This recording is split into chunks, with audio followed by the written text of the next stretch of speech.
Wrestlecade Mania. Wrestlecade Mania.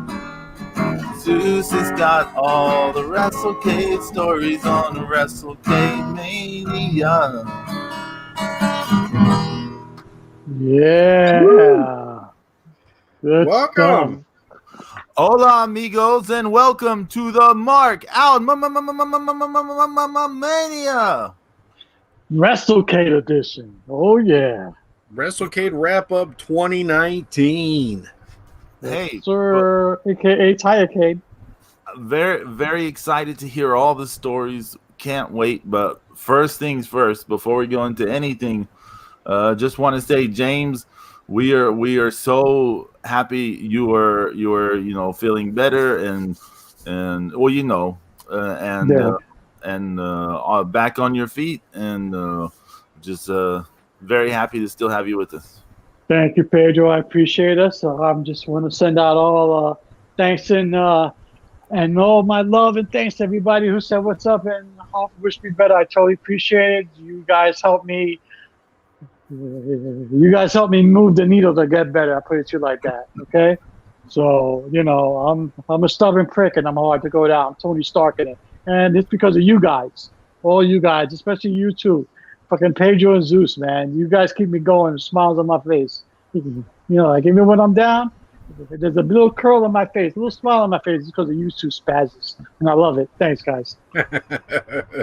No, you're welcome, James. We're just glad you're still with us, buddy. Yeah, man. The Iron Man armor works. So, as we're kind of alluding to, it was supposed to be James and Zeus at WrestleCade together, raising hell and having fun. Bitch slapping Enzo. That's right, but sadly, James was grounded in Orlando, and so I had to go it alone, and that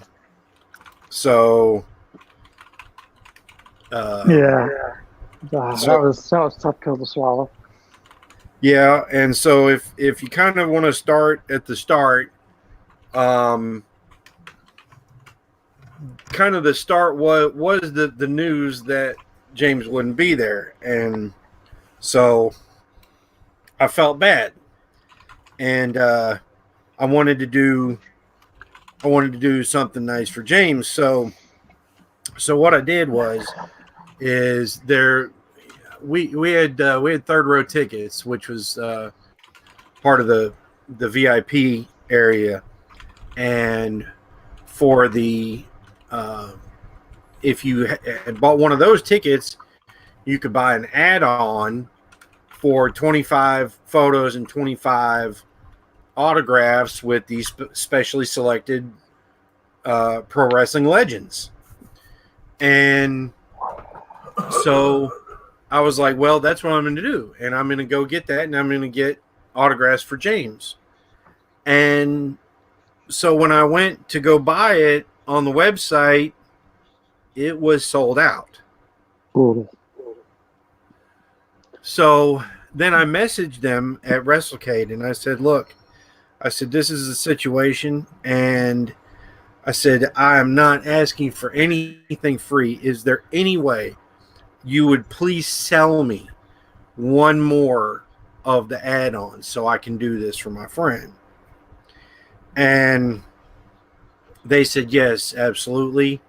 After check-in on Friday is over, just come see me. This is Tracy, the owner, and I will be glad to sell that to you. So,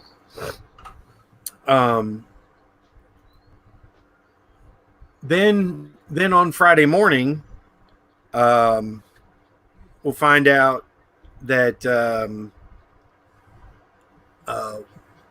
another one of our friends, Courtney, who loves Killer Cross, she was supposed to come to WrestleCade to meet him for the first time, and she had her own health episode and was not able to come at the very last minute. And so, so when we were all going into the Showcase of Champions area, there's wrestlers doing meet and greets, and Killer Cross was one of them, because he was actually not able to come to the Saturday show as originally planned. So he was just there on Friday night. So I got in line to meet him, and I'd actually met him a few years before, and so I got him to make a little video for Courtney of encouragement and everything to kind of lift her spirits, and then we talked, and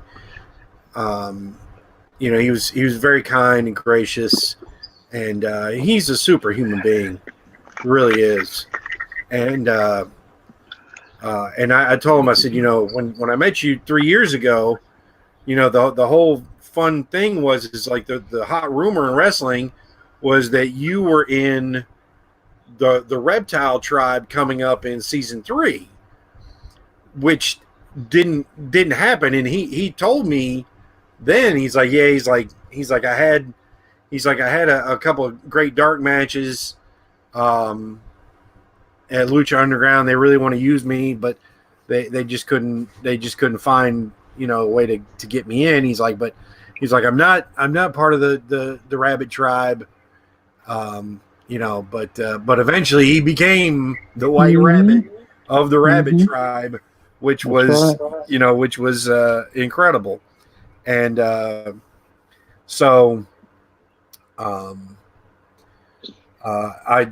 buddy Victor from Richmond, who I met a few years ago, also he was up for Wrestlecade, and we sat and watched Showcase of Champions, and I was in pretty rare form. I was feeling pretty good, and I was giving a lot of people a lot of hell, and it was a lot of fun. Did you represent correctly, Zeus? Yeah, and like I was really giving the referees a lot of crap. Good. And they deserved it. I mean, there were times where they're counting, they can't even see the guy's shoulders, and it's like, and me and a lot of other people were yelling at him, and it's all appropriate. We're giving the heels a hard time. But the whole night was crazy good. Brian Pillman Jr. was there. And I'm telling you, man, he looks better than he did, just a few months ago when I saw him last. He's really got it in his blood. That's for sure. The freaking Gymnasty boys, they are really they're not a traditional looking tag team at all, but man, they tear it up, and they're a lot of fun to watch. The Dawson brothers were there,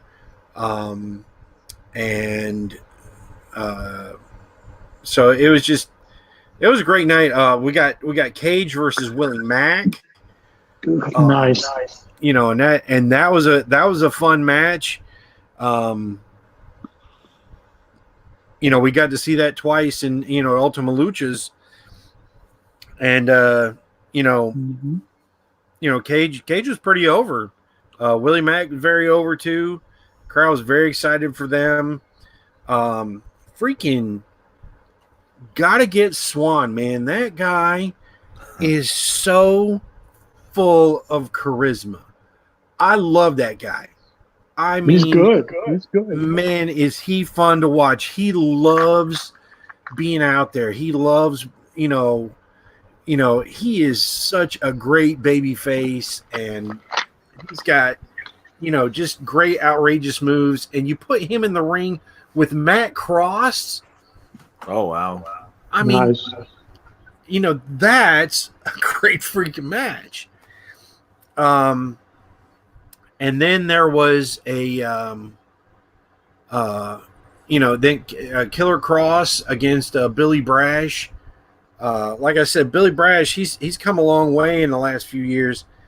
He's a young kid, but he is, I can't say enough nice things about him, because he keeps every time out, it's like he's trying harder, he's putting more into it, and he's going to be somebody here before too long that everybody has been able to see. But it was a great night. Me and Victor, we had a lot of fun laughing and tearing it up and talking about stuff and that was just it was a great way to kick off the first night of Wrestlecade 2019. That's awesome, man. That's awesome. I'm so glad you had a good time, and I didn't know you did that, Zeus. But you messaged Tracy and everything. That's like, I'm touched. Like, I'm actually tearing up a little bit, man. You're awesome, man. Thanks. You're such a good fucking guy. I don't know whether to kiss you or pile drive you. Well, it's just, this is my fourth one, Right. Fourth one. And, Muda being there was such a huge selling point. Oh my God. And, I just, well, that's what put us over the top. You remember the discussion we had earlier in the year? Because as soon as we found out it was Muda, it was like a no-brainer. It was like, yeah. Oh, hell no, yeah, come on, yeah, we got to go, I was like, oh, my God. Yeah, that's awesome, man. That's good stuff right there. I love the Mac. Back to Mac, baby. Back to Mac. Oh, yeah. He's another guy. He's just full of life. He's just fun. He loves what he's doing. I saw Sam Houston before he came to watch some of the show, and even Animal. I caught Animal peeking around the corner watching some of the stuff on Sunday. So it's kind of it was a pretty surreal weekend, that's for sure. Oh, and here's another thing. While I was waiting to talk to Killer Cross, Ricky Morton and Robert Gibson came through. I don't know why, but they did. And Ricky and Killer Cross were just, they exchanged some, there was a huge amount of respect and love for each other. And, that was amazing to see too. It wasn't, you don't expect Killer Cross and Rock and Roll Express, to be on that same level, but I mean, yeah. It really was. So that's so cool, man. That's so cool from Rock and Roll Express. Actually, speaking of, the new NWA World Tag Team Champions. Oh, isn't it crazy? Yeah. So Saturday morning, of course, is Wrestlecade Fan Fest. And I got my butt there nice and early. It was, the one of the great things about the Benton Convention Center is they have a covered parking lot that adjoins by a breezeway on the third level, and so everybody that doesn't park on the third level of the Benton Convention Center parking deck, thank you, because you leave me more room. Okay. and when it's cold and nasty outside, I can walk through, basically by myself. I mean, there's a lot of people that do park in the parking deck, but there's a lot of people that just, they go all the way down to the street level, walk across the street. I'm like, okay, crazy people. So, you get to walk right in, and I was about 20th in line for the Fan Fest. And then they'd also made an announcement the night before saying that if you bought one of the first 50 meet and greets to the Great Muda, they were going to do those meet and greets between 9 and 10, and that everybody had to show up at like 8:45 to get everything straight, get in line, and then they would do those first 50. And so I was not in that first 50. But then while that was going on, a second line started forming beside the line I was in. And then that's when some people started coming through and saying, if you also have a Muda, if you've also purchased a Muda thing, get in this line right here. And what they were doing is they were letting us in front of everybody else because they were going to give Muda a little break in between the first 50 and then coming in to the Super Show area, to the Fan Fest area, excuse me. So, so we're waiting. And of course, nothing starts on time that's not on TV. Mm-hmm. And I know this. And it wasn't a long extra wait, but I'm waiting and just chatting with fans. And like I said, God bless all the fans this year. There was no cheese. I was just about to ask you, how was the cheese factor? There was no cheese. There was no funk. Good. That's always good. Everybody around me was very pleasant smelling. Everybody in North Carolina was using soap that day. That's good job. Yes, they were. Thank you, jackass. But so then I notice coming down the line are 3 Japanese people, 1 woman, 2 men, one of the men holding a camera, the other woman holding a microphone. The other guy is holding a picture of Akira Hokuto. Oh. Oh, okay. And it is a large, like 20 by 24 picture of her, like when she had, it looked like when she was either coming to or exiting the ring from a WCW show, because she had the WCW women's title on her shoulder. Oh, okay. And they were kind of stopping and talking and then stopping and talking, and they got to me and I'm like, that's Akira Hokuto. And they were like, Akira? And I was like, yeah. And they were like, hang on 1 second. They started filming. And they were like, do you know who this is? And I said, yeah, that's Akira Hokuto. I said, she married Kensuke Sasaki. She's one of the greatest women wrestlers of all time. And they're very impressed, and they asked me to describe her style, and I was like, technical, relentless, vicious. Yes. Just perfect technique. Just a pure savage in the ring, just destroying all the women in WCW and All Japan Women's and everything. And they asked me a couple other things, and then they asked me a question I did not know. And they asked me if I knew what her nickname was. And I was like, I might have heard it, but I said, I can't think of it right now.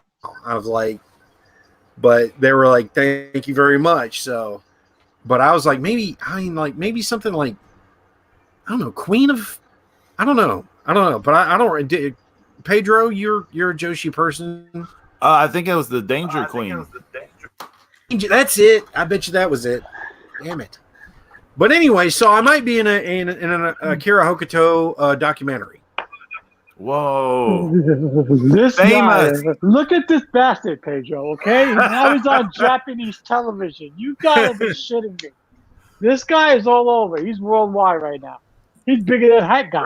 This guy is unbelievable.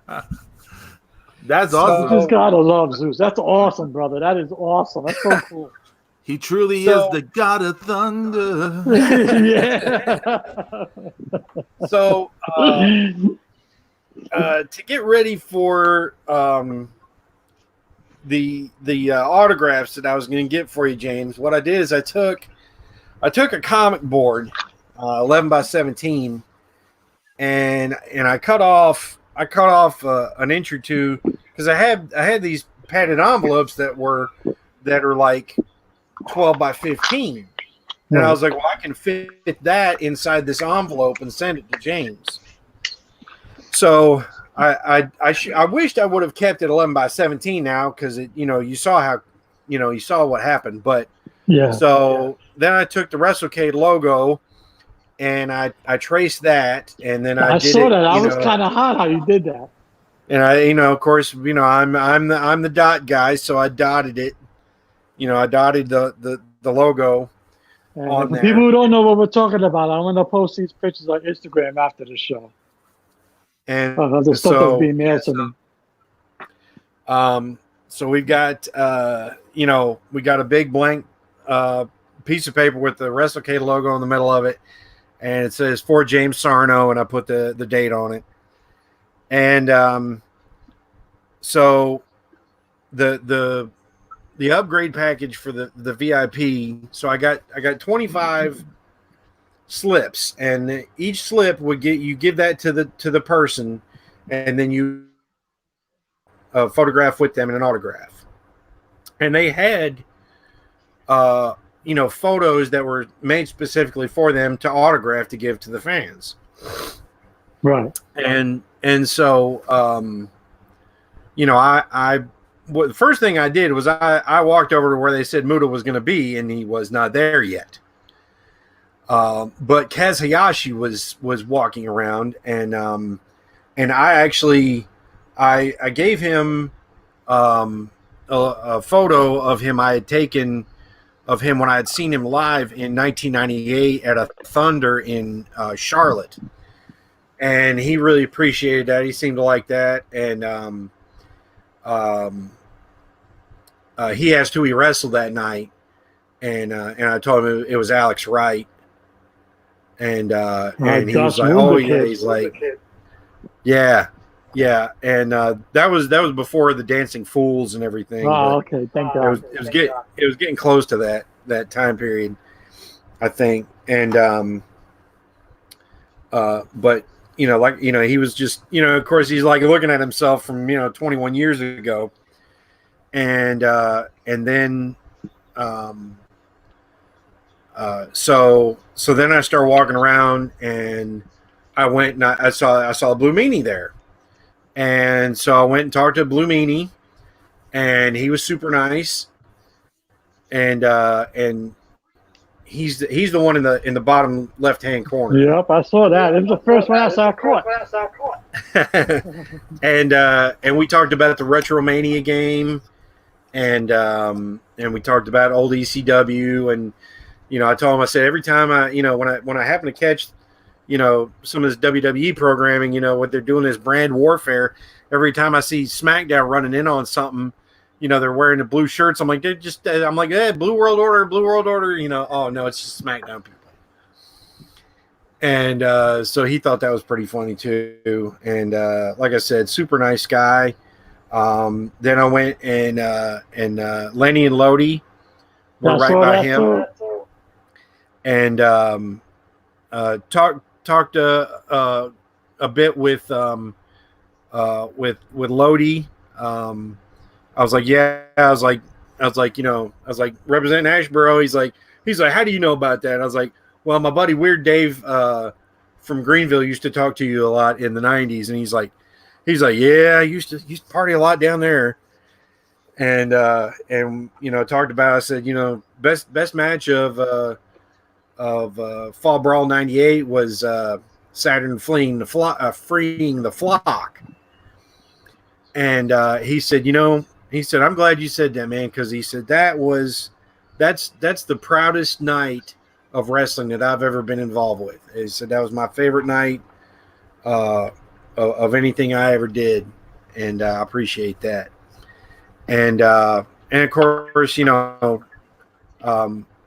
what I was doing is, I was telling, I was getting my photo taken with him, and I was telling him, I was like, look, if you'll just sign this for me for my friend who couldn't be here because he got a bad ticker.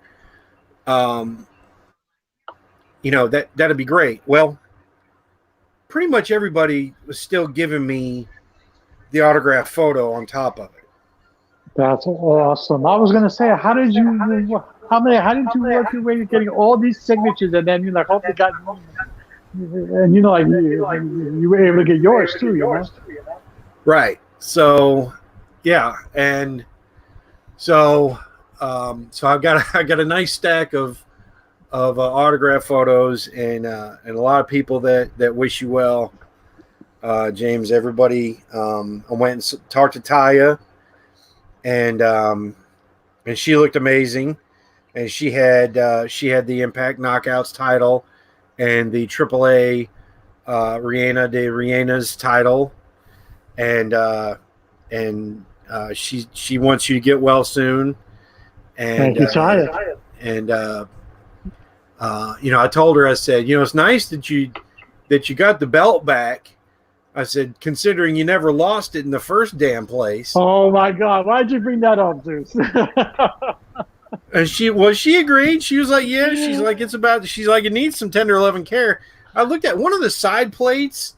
Is literally got like a wood screw through one of the holes.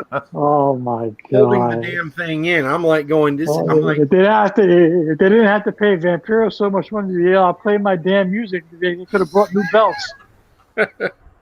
Yeah. So and then we talked about the Prince Presley, her dog, and it's funny because I told Courtney that she was that Killer Cross was that dog's uncle, and he's got his own Twitter account, that dog. Brutal. And he talks mad shit. I mean, I'm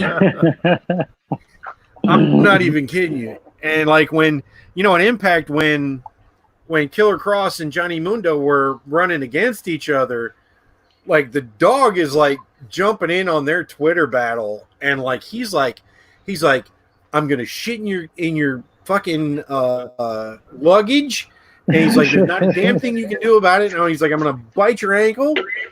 I mean, dog is hilarious, and Taya was, she talked about that too.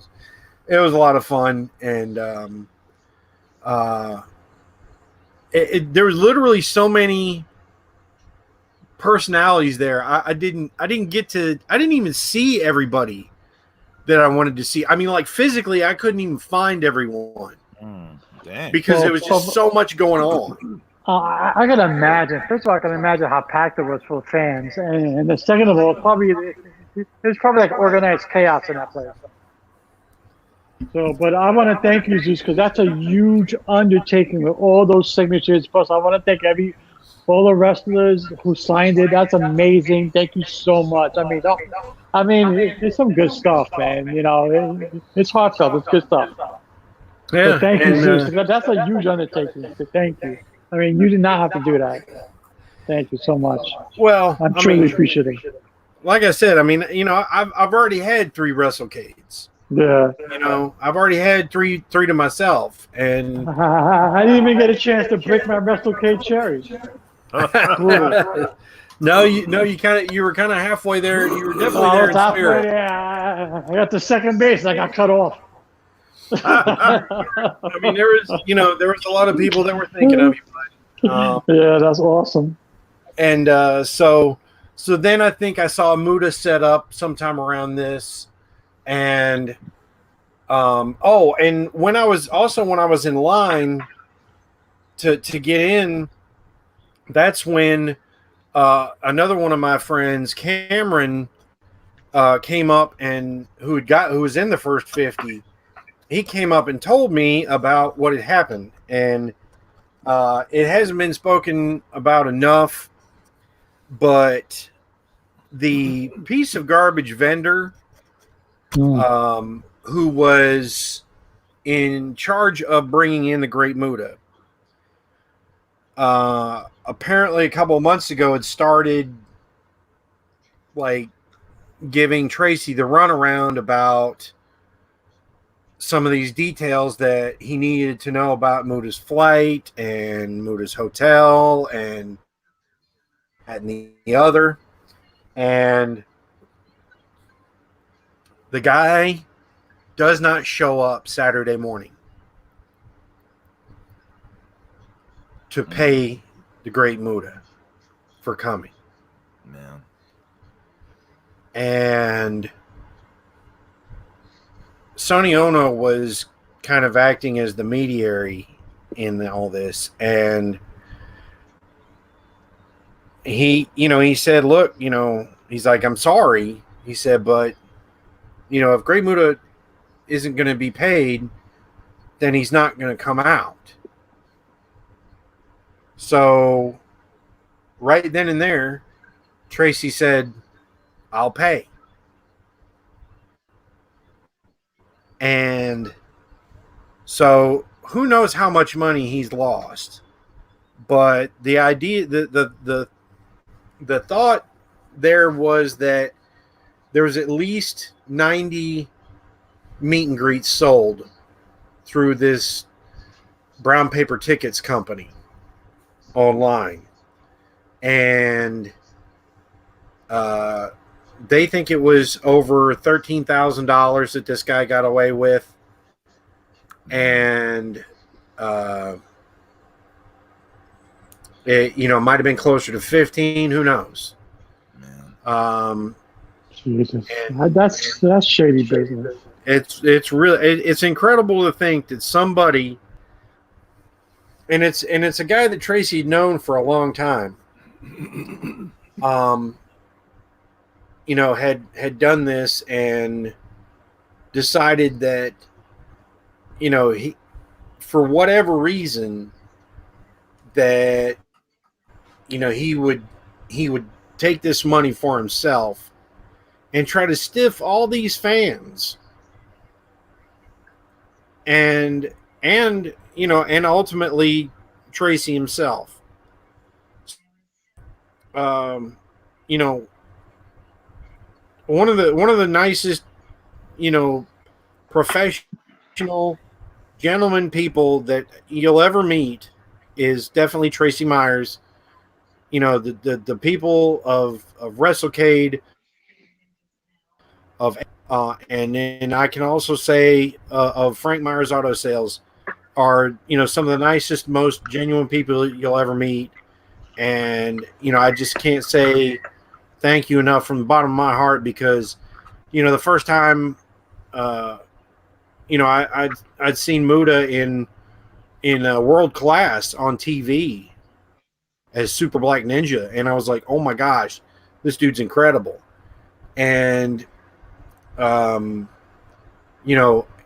to think that, I had been so psyched and so eager to see him 30 years later that it might not have happened if not for Tracy. I mean, if he didn't have it, whatever he'd done, I mean, he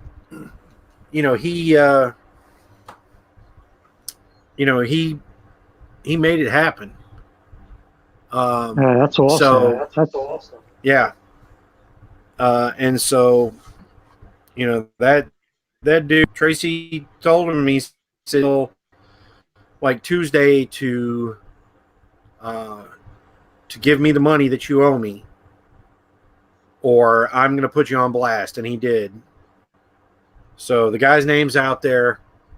And apparently he's got the balls to run a show in Bristol, Tennessee next month or something like that, with a whole bunch of small name local talent. But I wouldn't be surprised if that show's funded by the money that he helped from Muda. Well, I mean, of course it is. I mean, that or he, he snorted it all, or this. Yeah. I and let me tell you something. From the moment that I saw the ticket package, okay, I knew that somewhere in the back of my head, I said to myself, I'm like, well, whoever this vendor is that's bringing in the Great Muda doesn't know him as well as he thinks he does, because the bottom level package for Muta was the red mist. Then the mid level package was the green mist. I'm like, no, wait a minute. If you're gonna go most common, that would have been the green mist. No, that's the green mist, yeah. Right? Because whenever you say Muta in the green mist, you know that's his most common one. That's the most basic one. You know that the red mist was one that would come out occasionally, but not very often. And then, the yellow mist was hardly ever seen. But, that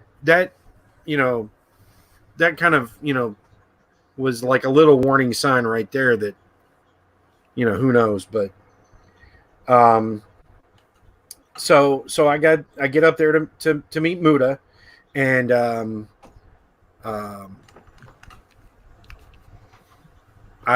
from me, I gave him a color copy of it. What I did is I took one kind of cartoony picture I drew of him, the Great Muta, and then another colored pencil drawing I'd done of his face, and put it together.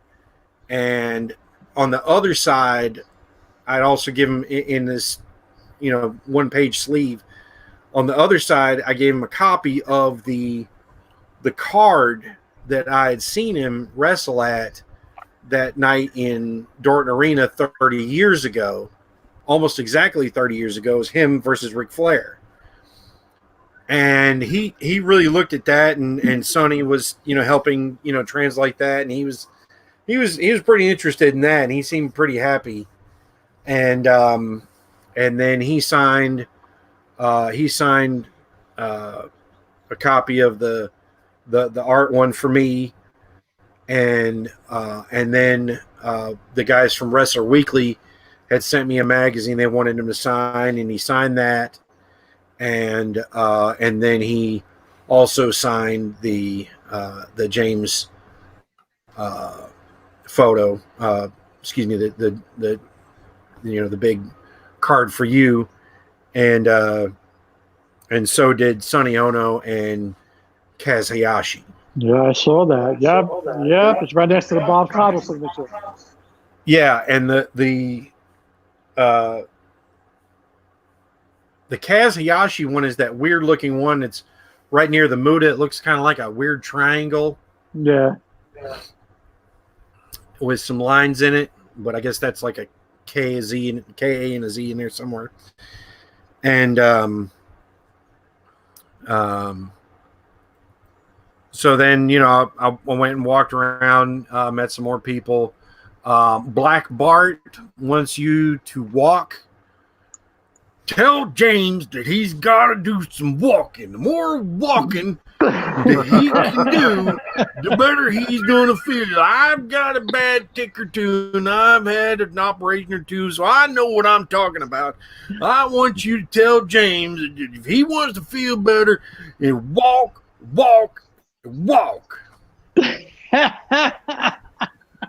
Who am I to argue with Black Bart, huh?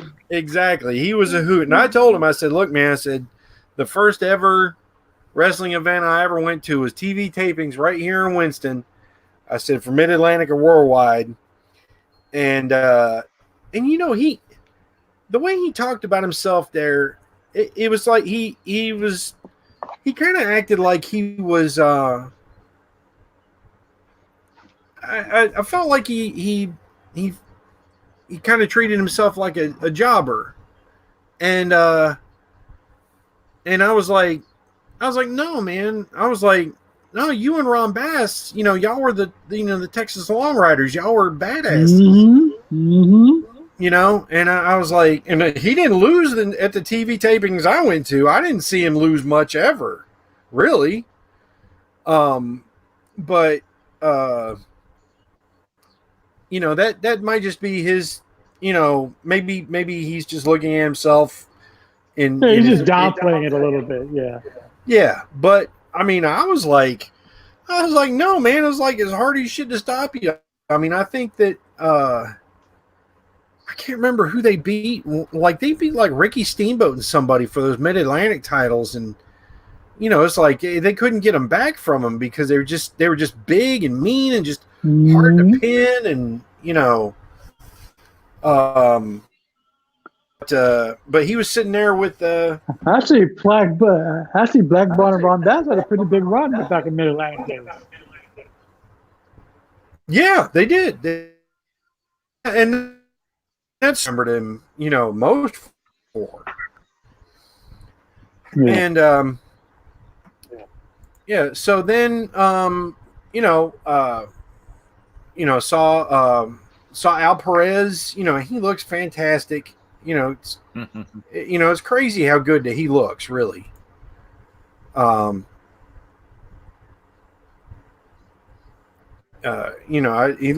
He looks great for his age, and for a wrestler his age that's been through everything he's been through. And like I said, he was super nice. And he was right beside right now. I want to go walking. Yeah. I'm telling you, James, dude, walking. Look at Black Bart. And saw Miranda Gordy, Terry Gordy's daughter, and she's just starting to get into wrestling, the business, and Eric Embry was there, and he was super nice. And it's funny too, because it's like I remember hating Eric Embry because he was so good at it. I thought I didn't, people were, some people were telling me he's a great baby face too. I just didn't see much of it, but he was very nice too. And he's one of the guys that signed the thing for you. Yeah, I saw that. Sadly, something happened, and Iceman Parsons was not able to make it. But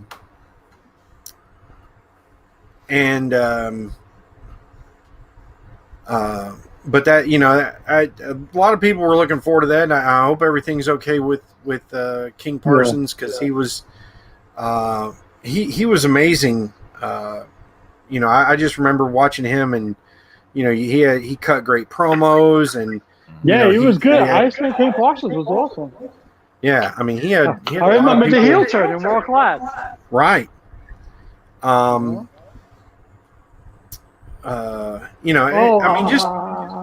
also love the fact that Zeus's favorite wrestler signed my card, the Masked Superstar. That was awesome. And then, you know what?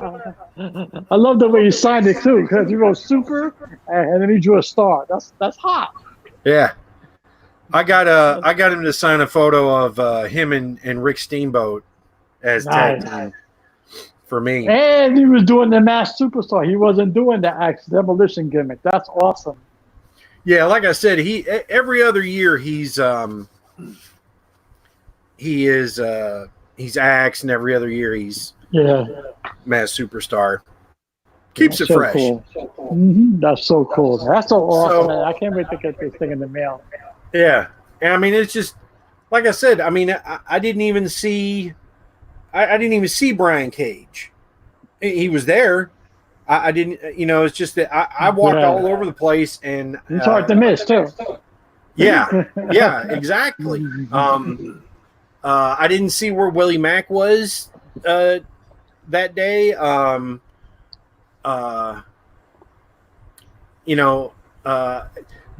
wanted to meet Davey Boy Smith Jr., but his line was so long every time I went by. I was just like, well, I need, I'm like, I'm gonna go here, I'm gonna go here, and Sid Vicious showed up. What? Oh my God! He showed up. Can you believe it? Sid and the thing is, and he was like looking and acting so humble, and of course, he's a lot smaller than he used to be. Well, that's why he stopped taking roids.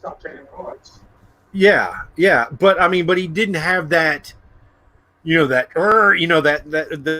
1990. He's a good guy. Yeah. But yeah, he's got a bad habit of not showing up. I went and spoke to Barry. Barry, wished you well. Oh, And, look at that. Hey, Angie, you hear that? and so in another art piece I'd drawn years and years ago, around 92, was a cartoonish versions of Barry Windham and Dustin Rhodes when they were a tag team, and I printed one of those out for me and one of those out for each one of them, and Barry smiled. He liked it, and he signed it for me. And then a little later, I went over to Dustin Rhodes, and I was like, "Well, I got to get this signed too." And it was so funny because I handed it to him to sign. I was like, "It's you and Barry," and he just kind of glanced at it for a second. He's like, "Well, which one's me?" Because the Barry one is actually a little bit more cartoony, a little bit more anime in the face. And I said, "The one that looks like you," and he looked at it again. He's like, "Wow, that looks a lot like me." He's like, "This is really good." And he's like, "Wait a minute." He's like, "Is Barry here?" I'm like, "Yeah." I was like, "He's like straight that way over the fence about 30 feet. He's like, "I'm going to have to go give him a hard time." These people don't even know who's there. Right. And you couldn't see him. You couldn't see him from where Dustin was. Even Dustin standing up, you couldn't see through all those people that were, because there was a huge line for Sergeant Slaughter and Iron Sheik. And Iron Sheik's always have Freebirds. Yeah, and the Freebirds, and they were all.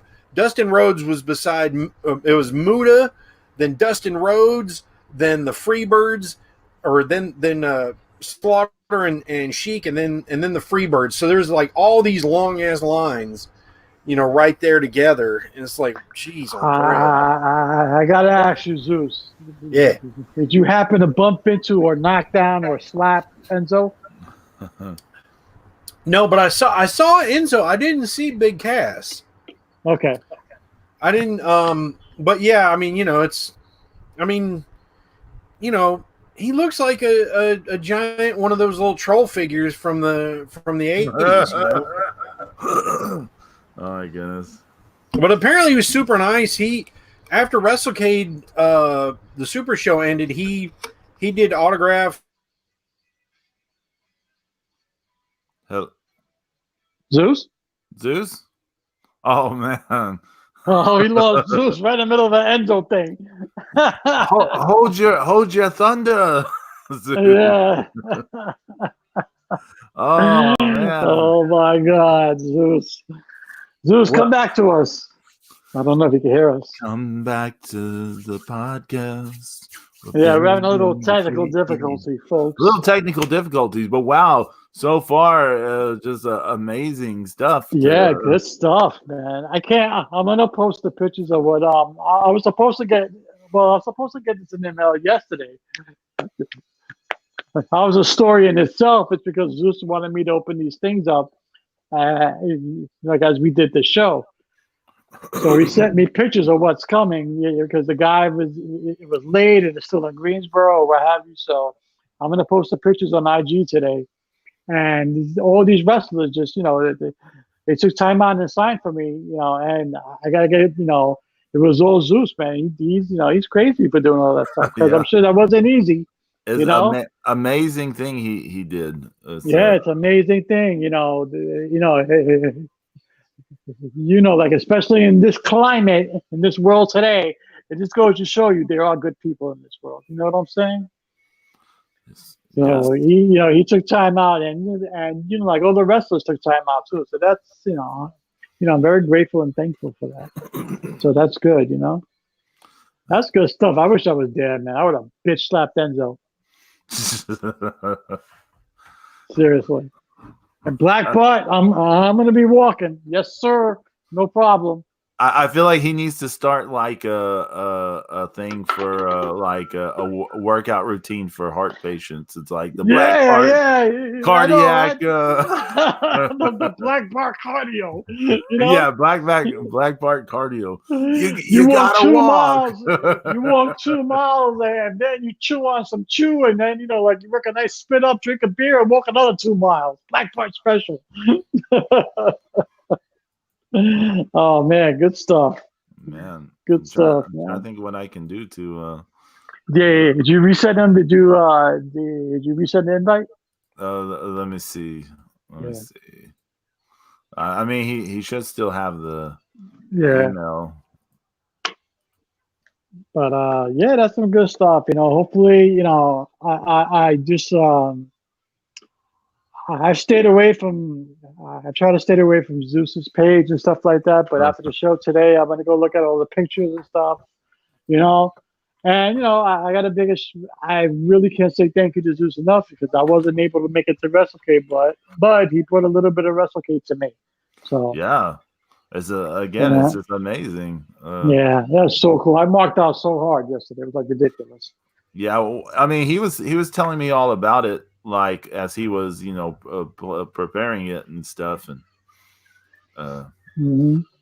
yeah, I was just blown away. Like, He must have got tired of saying my name because listen, I got this buddy. He's got a heart thing. Couldn't make it. Can you please sign it? He must have said that shit like 750 times to get autographs.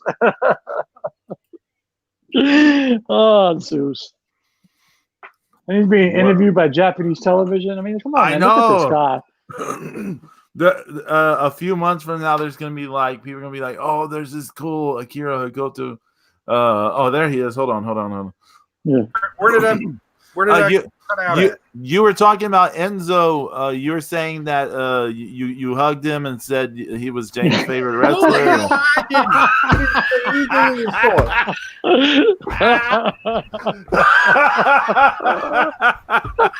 You son of a guns, I was like going, wow, they're being really quiet here. You were talking about Enzo, though. You were talking about Enzo. Yeah. You said they said he was nice because after the thing, and then you cut out. Well, I mean, after the Super Show, he was doing photos for $20 with anybody that would show up. So he, the Wrestlecade Super Show was really good. We got to see Rich Swann and Willie Mack as a tag team. That must have been good. Yeah, I think they beat like the Gymnasties and somebody else. That was a good match. Crime Time looked good against the Dawson brothers. They were very crisp. I was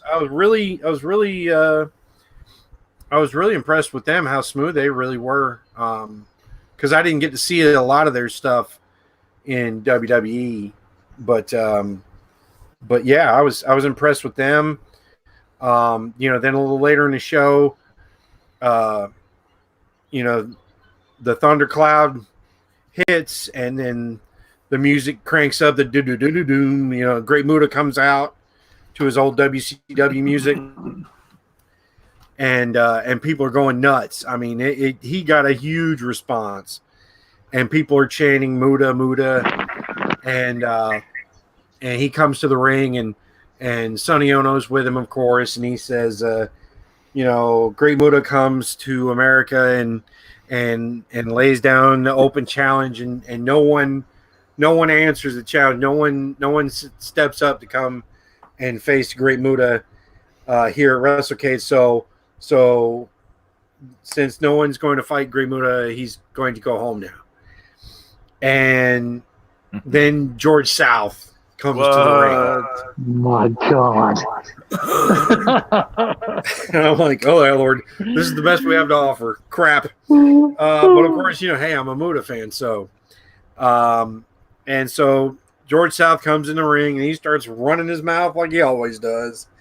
You people just need to shut up and listen to me. I've been waiting 30 years to get a hold of Great Muta. I'm like, what, for the ass whoopings he gave to you 30 years ago? Yeah, exactly. He Right? kicked the shit out of you at least 25 times on TV.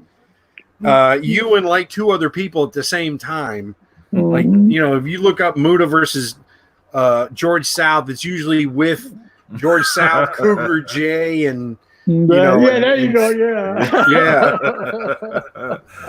you know, he's kicking your ass and 2 other guys' asses at the same time.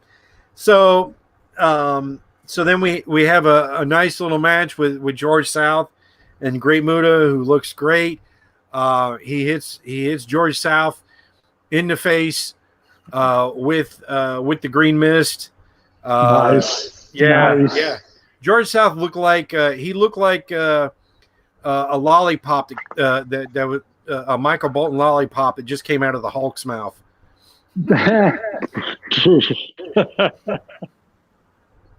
So, and he hits George South with a really good shining wizard knee strike and gets the 1, 2, 3. And you know, and then George rolls out and he heads back to the locker room, and Muta's standing there soaking in all the cheers. Well, then all of a sudden, Nick Aldis comes out because his match is next. Well, he comes out to the ring and his music's playing, and it just gets electric because Muta's not leaving. He's standing in the ring, and Nick Aldis comes into the ring and takes off the NWA World Title and lays it on the ground in front of him. Whoa! Oh my God! And I'm getting goosebumps again, just talking about this. But I it can't was stop smiling like, right now. dude, let me tell you something.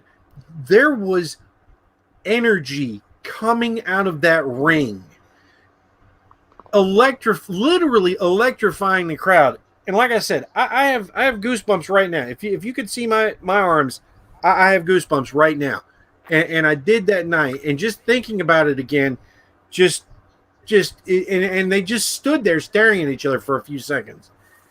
And you know, and it's like, you know, it's like, wow, it's like, you know, 30 years ago I saw the NWA World Champion face Great Muta. It's like, holy crap, you know, it's like, is Muta going to get a shot? And you know, and all this is like, you know, not trying to step on your toes. He's like, you know, you're one of the greatest of all time and a former NWA World Champion. And he's like, you want to find out how good you still are? He's like, let's go right now. Oh my God! So then, of course, Sonny interjected. And he's like, no. He's like, you know, Great Muta only, you know, not paid to wrestle you. He's already been paid to wrestle once. He's like, you know, we're out of here. So he left, and then Nick Aldis introduced his tag team partners, the Rock and Roll Express, and they were facing they were facing Latimer and the original LAX, Homicide and Hernandez. Oh, okay. Yeah, and who of all people decides to come and sit near where I was, but Lisa Marie Verone. Oh wow! Oh, Victoria. Yeah, she decides she wants to. She's like cheering for. She was cheering something in Spanish, so I'm assuming she was cheering for, you know, Homicide or Hernandez or both.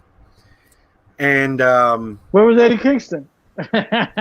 He was not there. He was not in Wednesday. But I start giving Latimer shit about his goth skirt. Nice. And I mean, I am yelling it loud, and like even Victoria's laughing.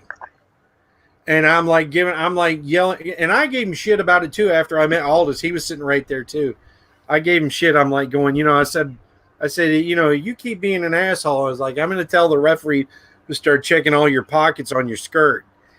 And he's like, well, they're not real pockets. And I was like, well, that's what you get for shopping at Hot Topic.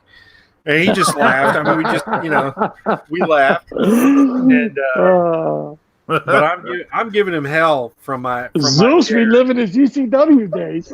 Yeah, and some other fans are like, it's a kilt. I'm like, he's got that diamond study belt. I'm like, that's not a kilt. I'm like, that's a goth skirt. It's got upside down pentagrams and shit on it. I'm like, skulls with bat wings on it. That's a goth skirt. He borrowed it from the Headbangers. I think he stole it from Harlow O'Hara. Yeah. And, my God. Yeah, so that was a fun match. And then came the Battle Royal, the annual Battle Royal, and it had all these great stars in it. They were kind of coming to the ring, at different times, and then I'm standing there, and watching, just watching this unfold, and It's Raining Men comes on. I'm like, who the hell's coming out to It's Raining Men? The Sandman. Oh my God. Turns a chair around from the row in front of me, stands on the chair, and chugs a beer right in front of me. And he's singing along, Raining Men. And then he leaves to go somewhere else to drink another beer. He never made it into the ring. He just went around the arena, drank 12 beers, and left. Oh my God. Yes, I can't believe I missed that. I guess he came out to It's Raining Men. I was going to say, why did you come out to that? Well, I don't think it was his choice. Because as we found out a little later in the evening, apparently the Sandman had said that women shouldn't main event a pay-per-view. Idiot. And Tessa Blanchard came out because she was hurt. She came out in her street clothes when all the women were announced for the main event, the huge 4-way main event of Wrestlecade with Jordan Grace, Su Yung, and Taya and Kiera Hogan? Rosemary, right? Rosemary, yep. Oh, Rosemary, okay. And so they tore it up. The first time that I saw that match was happening, I was like, oh, that is going to be a great match. And even with Su Yung in it, Su Yung was vicious and mean, and she was kicking ass. They were all kicking ass the whole time. And, I mean, they came out and they were fighting in front of us and all over the damn Benton Convention Center. And it was a great kick-ass match. And Taya sneaks in and steals the win. And, Taya-Cade rules. Taya-Cade. I'm telling you, man. She came out. I mean, all of them looked great. All of them did great. I mean, they worked their ass off. And like I said, even without what Sandman said, I mean, I'm sure lit a little fire under their asses because they were definitely. Yeah. Do you think that was a receipt from the girls? You like have them come out to It's Raining Men? Yes. Yeah. Yes, I definitely do. And so, did Tessa go over, being over from North Carolina herself? Oh, huge. Yeah. Yeah? Okay. I mean, they were all over. I mean, all of them. I mean, there was a lot of Rosemary fans there because, they had the Demon X Bunny gimmick going on right. Okay. At the Fan Fest. And I know Taya was over because she's over everywhere. Yeah. Oh, yeah, man. I mean, and she does her thing great. They all did, they all did everything really good. They were all, they all just had just a great match. Nobody was like missing shit or anything. It was just a great match to watch. A good old fashioned ass kicking. And and that I had a great time there. And then after that, I went to the first ever live Arn Anderson show. Wow. Nice. Now, you guys know who Conrad is, the co-host for Yeah. the Arn show. Yeah, the He's the podcast. co-host for several podcasts. Yeah. Well, Conrad was stuck in Alabama. Oh. So Bruce Mitchell from Pro Wrestling Torch, and also one of the Horseman fans from the front rows, Section D, he was the host of it. And so, got a good, really whole ton of great insight and opinions from Arn. He says that he's going to go help out some early next year with AEW. Maybe help him with some of the arrangement of the matches, because he's like, you got these incredible athletes, but he said, these spots are in at bad times. He's like 30 seconds into a match, you shouldn't have a guy doing a crazy dive outside the ring onto 5 other dudes, and he talked about some stuff that really made a lot of sense. And they talked about back in the old Horseman days, and something I didn't know, but apparently the Horsemen called John and Bruce and those guys on the front row, they called them the Dirty Dozen. Oh, Nice. Yeah, the Dirty Dozen Horseman fans. And he said, Arn said, sometimes we be in the ring doing our stuff, and he's like, everybody hated Tully. It's like, didn't matter who you were, everybody hated Tully. He's like, hell, sometimes we hated Tully. He said, but Tully would go in there sometimes, he would hit like a picture perfect drop kick, like it was nothing on one of the faces, and then he'd roll out of the ring and go over, and he would like high five all of the Dirty Dozen. Nice. And just piss off the entire Greensboro Coliseum. And he said that's when the beer would start raining down. So Grass is awesome. Anderson's awesome. They're awesome. Everybody's awesome. I love this. Yeah.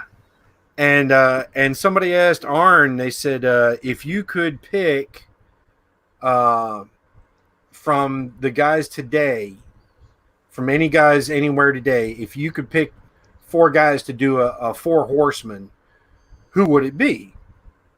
And before the person finished the question, first thing he said was the Revival. He's like, I take the Revival. It's like, and then I would take Braun Strowman to be the big number 2 tough guy. He said, and what a lot of people understand, about Braun is the Braun that you see on TV is not as good as Braun is in real life. And there's a ton of house shows. He said, I've seen a ton of house shows of him and Roman look like superstars. He said, but Vince just doesn't want to show that. And then he said that for the number 1 guy, if he could pick for a 4 horseman group, he'd pick Cody Rhodes. That makes sense. So that was pretty interesting. Like I said, he was like, it's an amazing time for all this wrestling out there. He's like, he just wants it to make sense and be as good as it possibly can. So, hopefully him going to help AEW will help out a lot, because, he talked about, he was in charge of, he was like John Cena's guy. He said, like, there was a big meeting at one point, and Vince told everyone, it's like, okay, so Randy and John Cena, and I can't remember who else he said, but those are our big 3 stars for the next 10 years. So we need to push the hell out of them. We need to make them as good as we can make them. And, it's like, Arn, I want you helping John with his matches. And, and Arn talked about, helping, John, who he says is an amazing human being. He said he was willing to learn and willing to listen. And, so, I think, one of the guys for, responsible for, some of the biggest matches in the history of WWE, could definitely help out, AEW at this point. Oh, absolutely. I mean, I don't think there's any question to that at all. I mean, I think AEW would be lucky to have someone like some of the caliber of Arn Anderson. I mean, to help the young stars. They need a lot of help. Yeah. And I don't know if Pedro. Yeah. If either of you realize this, but and I didn't know it until my buddy John told me about this a few months ago. But Arn Anderson has been employed by a major wrestling company for 30 consecutive years. Oh, wow. Like, who the hell else can say that? I mean, Arn went from, Jim Crockett to WWF back to World Championship Wrestling, was with World Championship Wrestling, then went right to WWE and worked with WWE all the way up until, this past year. Yeah, that's right. Yeah, look at that.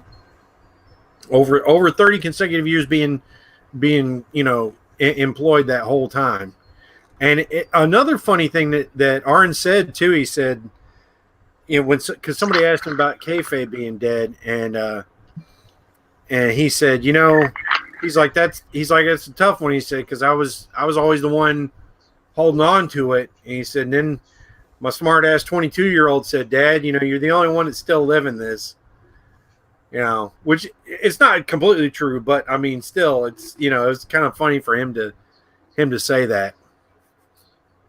Well, it's good for Arn that he's going to AEW, because from what I saw 5 minutes of SmackDown last night, I don't think I'll be watching WWE again for a while. Roman Reigns was handcuffed to a ring post, and they poured dog food over his head because he's a big dog. Really? Yeah. That's what you're coming up with now? That's what you're coming up with. Yeah, I don't get that whole thing, but I really don't. I'm like, that's a really weird hill to die on. But yeah, so hence why we're all excited about Wrestlecade and not bullshit like that. Yeah. So, like I said, and it was also great seeing my buddies Hoop and Jay-Z Flair, the Bojangles champion. Those guys they're always super nice to me. So then Sunday morning was. How about that picture where you actually being choked by the Warlord? yeah, Warlord was nice. I told him too. I said, that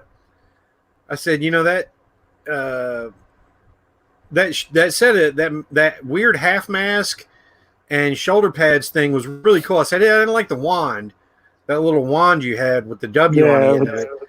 Yeah, I said, but the rest of it was really cool. He said, yeah. He said, they took me to a Hollywood to a Hollywood prop maker, and took a cast of his face to make that thing.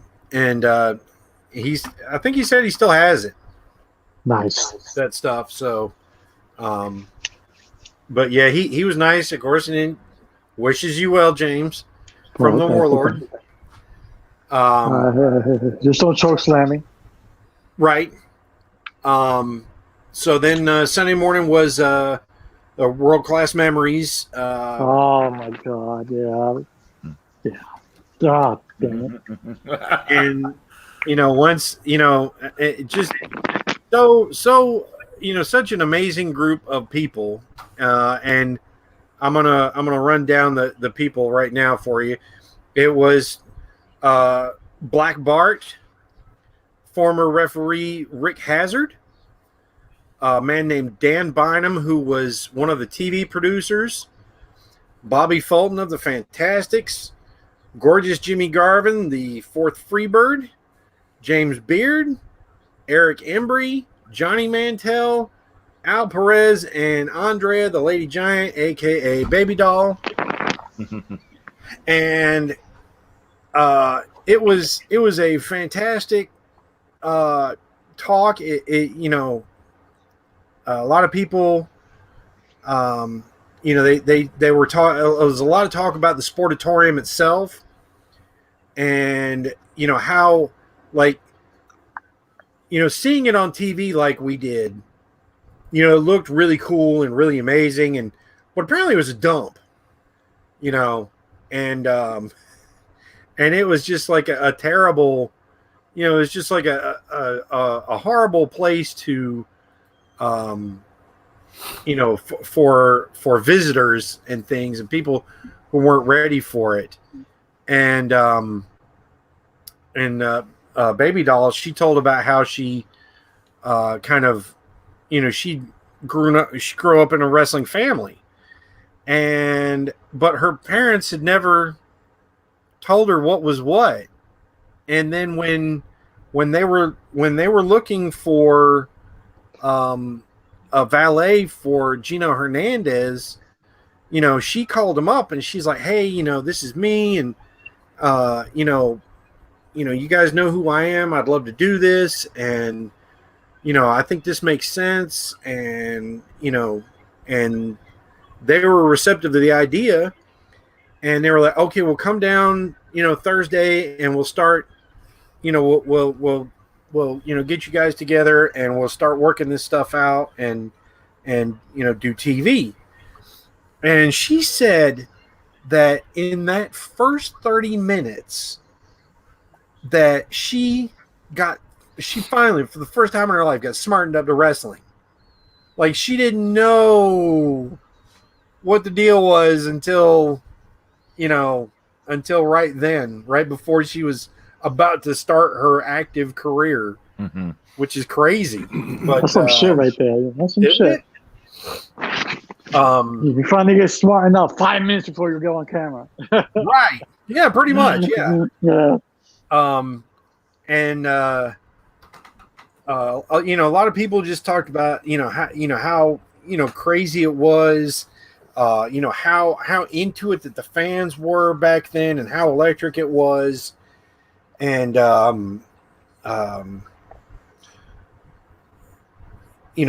people just kind of, they shared different memories of the building, and Dan Bynum was a fountain of information, because he talked about when Fritz started working with their TV station for the production and things, it's like they were like, well, we use a bunch of cameras for football. We use 5 cameras for football. Let's use 5 cameras for wrestling, because guys weren't on the apron of pro wrestling until doing, shooting in the ring, until World Class did it first. Yeah. They were the first ones to do that. Yeah, because I remember that. Yeah. We're the first people to have the cameraman on the ring ropes itself. Yeah. On the apron. And, and of course, they tried to get Kevin Von Erich. Apparently couldn't get his doctor's clearance to come. And they talked about... That's all right, Kev. You and I will go next year, Kev. Right? But they talked about, there was one night, it was a tag match. I think he said it was Kevin Von Erich, Bruiser Brody, and somebody else. It was a 6-man tag against Black Bart, and I don't remember who Bart's partners were. But they said that Kevin was so hopped up on pills that at one point he just started turning purple and collapsed in the ring while he was fighting Bart and fell out of the ring, and he said he died. Oh my God. That they had to reset. He wasn't breathing. And that Bart started giving him CPR right there outside the ring.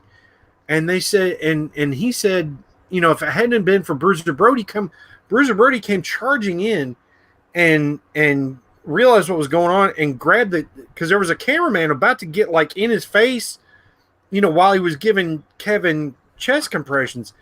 And he said Bruiser grabbed that expensive camera and threw it, chucked it, and broke the shit out of it. And he said otherwise, Bart said otherwise I would have had the biggest face turn in history of Texas. And then finally some other people came down and then they got Kevin out of there. But Bart said he was dead. And you could just tell the way he told this thing. You know, it was just you believed him, and Jimmy backed him up on everything, and you know, it's just some amazing stories. They talked about how many countries they were in, like 162 countries around the world. You know, and I mean that's just incredible. I mean the reach of Texas. Of world class wrestling, yeah, Texas rules. What's that? Texas rules. Sorry. Al Perez, he told some cool stories about him coming up and training, and I think he said he was training with Frank Gotch. Carl Gotch, I think it was Frank Gotch, and he says, like, you know, he was training with him to get into the business, and you know, he wasn't like, you know, while they were practicing, he wasn't really selling, you know, like a abdominal stretch or whatever, and he's telling Al Perez, he's like, hey, look, you know, part of this thing is that, you know, that guy doing this to you. You got to make it look like it hurts. And he's like, yeah, okay. And then it's like, he's back to, you know, half-assing it.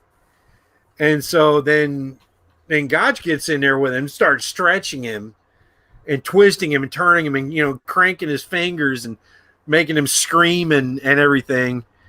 And he's like, that's how you do it. He's like, and he said, all right, starting tomorrow, you show up 30 minutes early to work with me. And Alvarez is like, no. He's like, I'm good, thanks. But I did anyway. He said, I did for a while. And, did they touch on any of the Jets? Like any of the Jets, Gino Hernandez and Kerry and stuff like that? They touched on Mike's a little bit. Really? Yeah. Bart said he took a lot of pills and taped himself up in a sleeping bag, and that's how they found him. Holy shit! Oh wow! Yeah, man. You know how at last year's Wrestlecade they had the ECW. Deal? They need to release this like they did that. I know, and nobody told Black Bart that's not how it happened. You know, and I mean, Black Bart's sitting right there with all those guys. Nobody said, hey, that's not how it happened. Wow. So, and then, oh my God, Jimmy Garvin. His stories about him and Michael Hayes and Terry Gordy and Buddy Roberts. You know, he's like, you know, when because apparently they all lived in the same apartment in Texas when they were wrestling there. And he said they would just beat the shit out of the room and the furniture, and you know, just throw shit around. He's like, I don't know how anybody lived near us. And he said that they like to keep the air conditioning on so low that like he said 62 degrees was perfect. It was perfect temperature for drinking Jack Daniels. uh, during the day or during the night when they weren't wrestling. And, you know, I mean, 62 degrees on your air conditioner is pretty fucking cold. Yeah, it is. And he said their electric bill was terrible. It was like $500 a month. Jeez. But they knew the guys who were like the maintenance guys. Well, somehow they got the maintenance guys to swap the meter with their apartment and the guy above them. So like this guy, and like they saw him and they were like, after the next month, and he's like, my electric bill's going crazy. He's like, I don't know what I'm gonna do. He's like, it went from $60 to $500. And I'm like, oh really? Ooh, that's crazy, huh? That's savages. And yeah, and he's like, he's a married man with like 4 kids. I was like, Jesus, I was like, if the Freebirds had moved in underneath my ass, I'd have moved out. Yeah, I'd have moved out of the whole damn building. No thanks. I don't want any of this. Yeah, and then not long after that, that's when Mr. Dan Bynum dropped the nuggets that Bad Street USA, the music video, was not shot in Atlanta, Georgia. Wow. It was shot in Dallas, Texas. Texas. Right, it was shot in Dallas, Texas, over a 3-day span. Jesus. Can you believe that shit? I don't know Bass Street was in Dallas. Right. So. Oh my God. Yeah. And so, I mean, you know, it's like, I'm just like stunned. I'm like, it was shot in. So there's like, apparently there was some punk bar that they shot, you know, the parts where they were, you know, performing. And then the old neighborhood that they're walking through was like literally like it was scheduled to be demolished on a Monday. And they filmed that shit like all Sunday, day and night to get all the footage that they wanted for that. And like it was all gone the next day.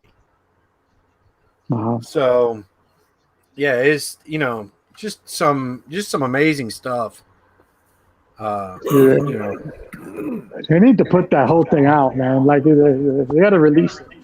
Yeah. I tell you, because man, Bart and Jimmy Garvin were just the stars. I mean, they just once they got going, I mean, they were great. I mean, they really talked a good bit, and you know, really let go with some stories, and like Jimmy Garvin, he said he retired in '93 from wrestling, and then that's when he became a commercial airline pilot, and then for the last, I don't know how many years, but the last several years anyway, he's been flying for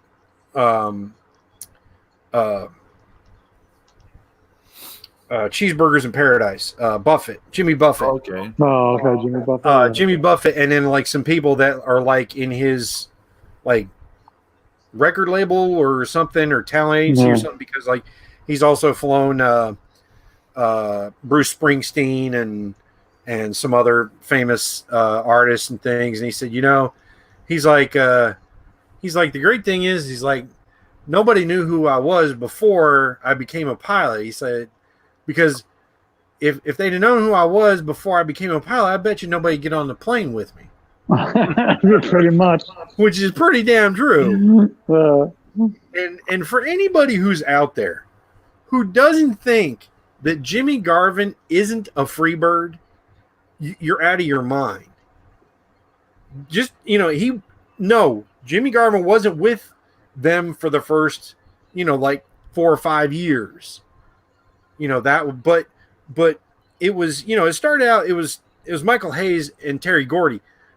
Gordy and Hayes, they didn't want Buddy Roberts. They didn't like him at first. It took a while for them to gel as a group, because they're, you know, Michael and you're like, who's the fuck is this guy? Yeah. But he, they did make magic all together. But I'm Mhm. just like, you know, He's the first one to gee, famously rock the headgear. yeah, all that crazy stuff, and they were talking about how Hmm. good that stuff was during World Class, where did the hair, had his hair, come off from that hair gel stuff, Hmm. and also during that time period, apparently Crockett and a lot of people thought it was a great idea, but Crockett wanted to get Kerry and Kevin to come to Charlotte for anywhere from like 6 months to a year to help them out in the early 80s and help like kind of get them over in the Carolinas. And but Fritz didn't want them that far away from Texas for I mean, the thing was he kind of could have pulled the plug on it at any time. But Yeah. I mean, can you imagine how much better that would have made those two? Oh Yeah. yeah. That would have been awesome. Yeah. And Have them there in was Charlotte. Yeah. and there was a lot of people who were like going, like talked about how how rough Kerry and Kevin both especially were. Like they were, they would potato you, in a heartbeat just because that's how they, they just wrestled full out all the time, and they were, they'd beat the shit out of you. Hmm. And they said, Kevin might kick you right in the mouth with those knobby, bare feet of his, and bust your lip open and knock you loopy, and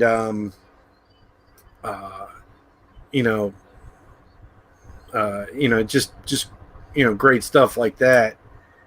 And so I think, yeah, I mean, that might have changed the history of wrestling too.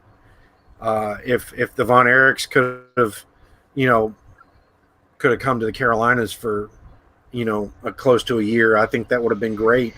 I think it would have ended up helping World Class even more after they went back. And they said that they had that great feud was going on, that the whole thing with Precious and Sunshine and Jimmy Garvin was all that going on at the time. They were like, they would have been fine. I mean, they wouldn't have barely been noticed being gone because that whole thing was so hot. And Jimmy said that when they told, Precious and Sunshine to fight each other, they were like, neither one of them understood how to work. So they had to just really fight. Man. They were really fighting. It's like they didn't know how to make a punch look good and not hurt. They had to really fight. And Jimmy was pretty unabashedly proud of that era. Even though it's all based on his his infidelity. Yeah. But yeah, I mean, he turned it into a successful angle. That's the great thing about it. He turned it into a work. Yeah. And we had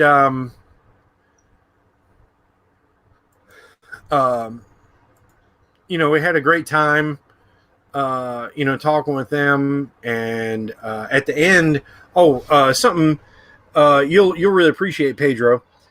So at the very end, I was just kind of I shook a couple of hands and talked to Bobby Fulton for a second. I said, I'll never forget you guys, you and Tommy, coming out, to ZZ Top, in Texas Stadium, tossing those candy canes around, and how crazy over you were with the fans back then, and how good you guys were. I was like, I got you as one of my top 10 all time, and I said, there's a match that a friend of mine showed me from Houston, you guys against the Midnights, and there's no commentary. And he said, I just saw that I just watched that the other day. I said that match was crazy good. And I said, it is so amazing how well everybody worked, and it's like that. It didn't need commentary. It was just so, such a great match, and everybody did their own part. And Bill Alfonso, Fonzie came in to sit and listen to the panel too. Oh, wow. Nice. And they called him out. They were like, I think it was Eric Embry said, he said before I start my piece, right, he said, I want to recognize that man right over there is, one of the best referees ever. And he said, and that guy could go out there and do his job, and you could come in and you could tell that guy 7 finishes of a match, and he would go out there and you wouldn't have to talk to him again the rest of the night. And he'd go out there and he'd make sure it all got, all happened the way it needed to happen in the time it needed to happen. And he said, the world needs more good referees, which I wholeheartedly agree, because there's a lot of boners out there. And one other thing I wanted to say about the Arn show. They asked him about the War Games days. They said, who was your favorite opponent to see come through the cage door, and who was your least favorite opponent to come through the cage door? And he said, well, he said, my favorite opponent would have to be Dusty Rhodes. He's like, we worked against each other in singles matches before that. And he said, and he had a lot of great things to say about Dusty Rhodes. And he said, so, we could go at it those 5 minutes and beat the crap out of each other and get the crowd all excited and make it look good. And it was great. And he said, and then for my least favorite opponent, he said, so some idiot, after the first one, he said, I think it was, he said, somebody got the brilliant idea to have Hawk come in last for their team.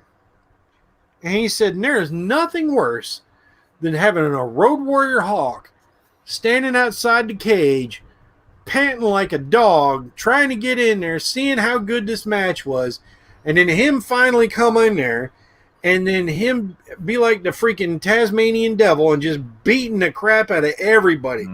He said he hit me on my chin once with a clothesline coming right in. I hit the ground. I'm sitting on my butt. I can't see anything but stars. He said, once my vision starts to return, I'm looking around, and there's Tully Blanchard running away on all fours, screaming, fuck this shit. And he said, and there were truer words never spoken. Man. Yeah. You think Hawk and Anna were a little stiff? Yeah. Especially a very excited Hawk. Yeah. Sounds like amazing panels, Zeus. Yeah. We're getting very short on time, but real quickly, what happened after the World Class deal? There was something else, wasn't there? Oh yeah. There was the Queens of Combat, and also been meaning to tell you this too, Pedro. Kiera Hogan all weekend long, she tore it up, man. She was in matches where she was mad at her opponents, and she went after them, and she was kicking butt, and I was like, there was no pointing at her butt. Awesome. And like there was a, I think That's your favorite thing, right, Pedro? Right?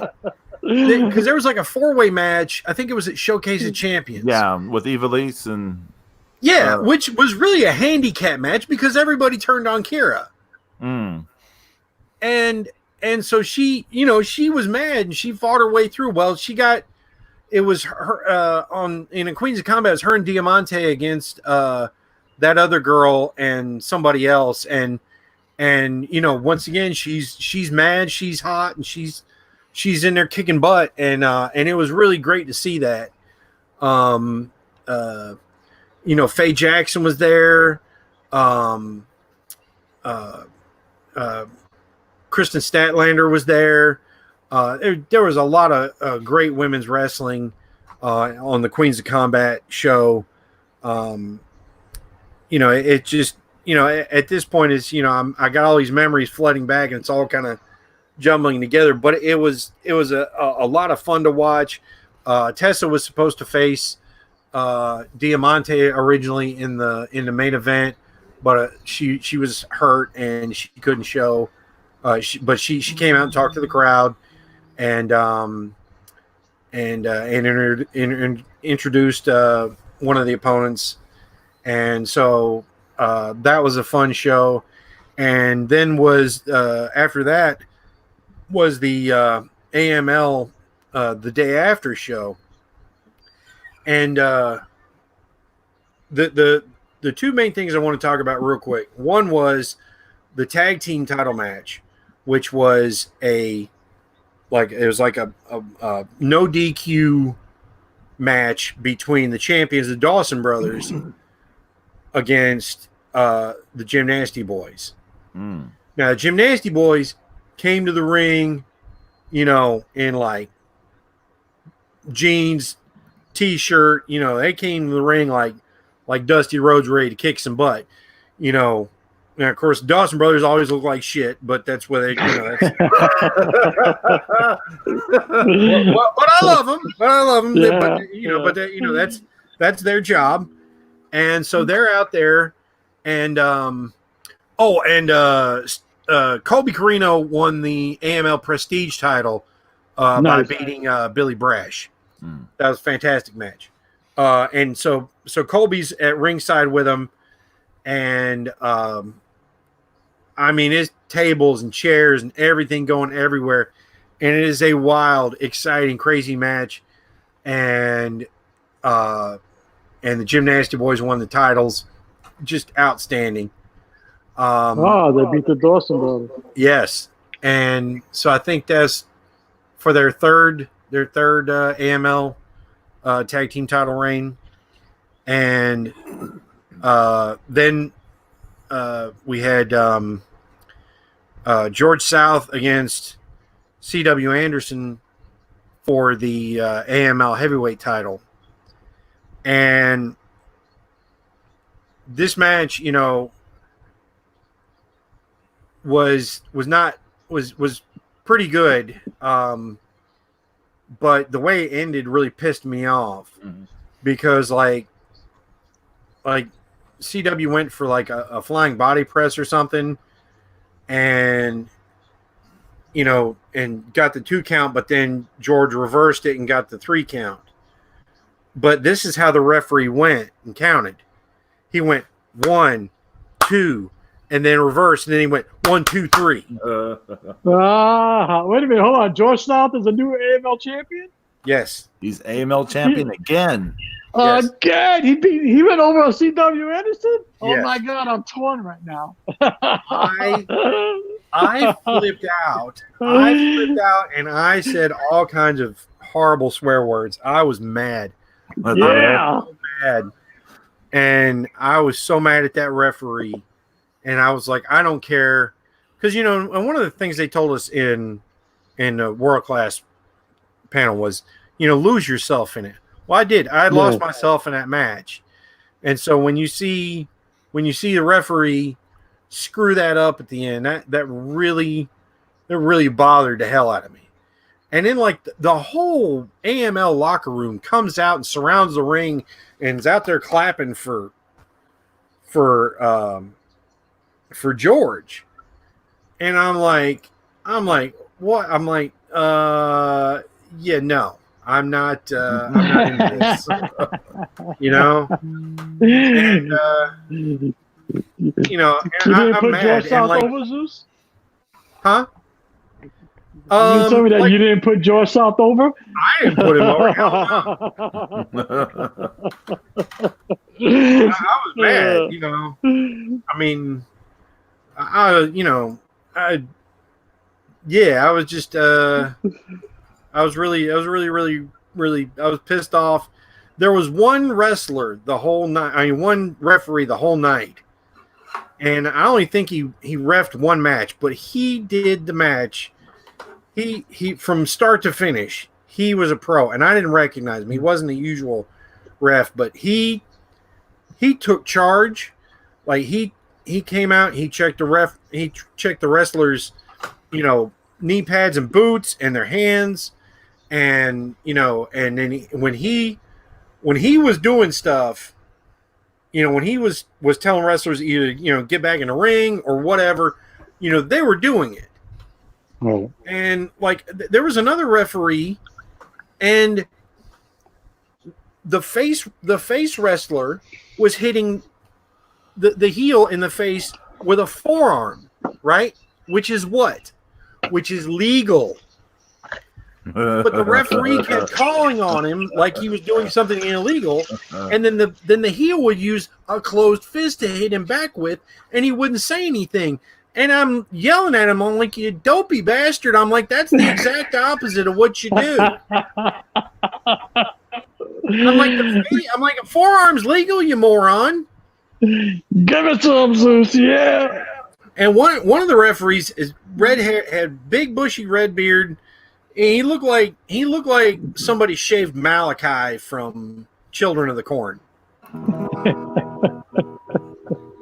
I gave him ungodly shit because he was good. Not either. So you got to give the ref shit, man. Hell yeah.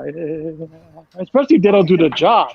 yeah. I mean, come on, man. Like I said, I was really mad. So, but an amazing weekend. I had a blast. I was so glad that I was able to get use some stuff, some swag for you. Yeah, that's Remember awesome. by Thank you, James. Thank you, James. You hear me? Thank you, Zeus. Look at this. Thank you, James. Thank you, James. Oh my goodness. Oh God! Not only am I a stuttering bastard, I can't even get my own name right. Look at this. It's brutal. I'm calling him Zeus, James, Zeus. Look at this. I'm so confused. Look at me. Zeus, Goddamn. all I Goddamn gotta say, Zeus, is this has been amazing. What you did for James, all the awesome stories you shared with everyone. It's just amazing. Man, that's great stuff, man. Great stuff. Yeah. So this is me talking for an hour and 45 minutes. So You are the god of thunder. Yeah, he's going to be on Japanese TV. He's going to be on Nippon TV. Yeah, you're gonna be on Japanese television or a or a documentary or something, or who knows. But keep your eye out for that. I was hoping the story was going to turn into Akira Hokuto was there. I was going to be like, oh my god. Oh, me too, buddy. I was like, is she here? And they were like, no. Sue's got all excited and stuff. Is she here? Well, I mean, I know. I mean, she's she's been retired for probably 15. A long time. Yeah, a long time. Shit, Jesus. She's had all those bouts with breast cancer and stuff too. Mm-hmm. But thank you, Tracy Myers. Thank you, Wrestlecade staff. Thank you, AML staff. Thank you for every guest that was there, for everyone who was touched, from Killer Cross all the way to Black Barton. James, you gotta go walking now. You gotta get your walking in, because you're gonna feel better when you walk more. Black Yes, Bart's sir. cardio. Black Mark Cardio. That's walk 2 miles, drink a beer, walk another 2 miles. So thank you guys for letting me blab. Oh, thank you. Oh no, thank you, Zeus. It's awesome hearing these stories. Because I'm picturing you as you're talking to them. I'm envisioning the scenarios as you explain it.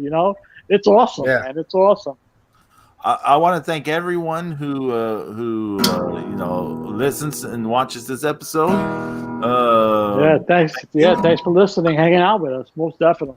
And we'll see y'all next week, God willing. And audio.